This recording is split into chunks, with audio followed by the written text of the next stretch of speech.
G'day taxpayers. The Trump tariff fiasco, we'll leave that to unfold.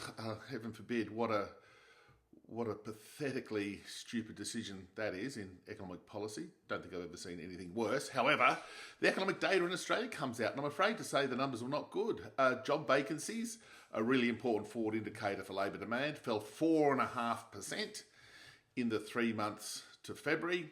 They're now down 31% from the peak level just a little over 2 years ago. So clearly this slowing economy, demand for labour is falling, and sort of puts a bit of a dampener on the RBA's assessment that the labour market's still tight. It clearly isn't. And you don't get a 31% decline in job vacancies when demand for labour is still very strong. But anyway, a negative issue there.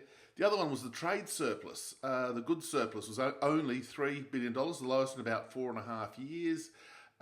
We've got an export weakness that's coming through from an already weak economy, not yet fully impacted by the Trump tariffs, of course. And we've got export values down 22% from where they were 2.5 years ago. So throw in the slow Chinese economy, the Trump tariff wars, and one of the areas that Australia had been doing reasonably well in, our export side, is about to probably suffer and act as a major drag on bottom line economic growth. So coming, a couple of days after the RBA error in not cutting interest rates on Tuesday afternoon, we've got the obvious to anybody who's vaguely alert effects of the Trump tariffs, and it's not good. Just look at the market reaction to it now. We've got confirmation that the labour market is not tight, so the RBA analysis is wrong. Plain and simple, it's wrong. You don't get a 31% decline in vacancies, as I said, without something sinister happening in the labour market. And the trade account is going to probably be a moderate to significant drag on bottom line GDP.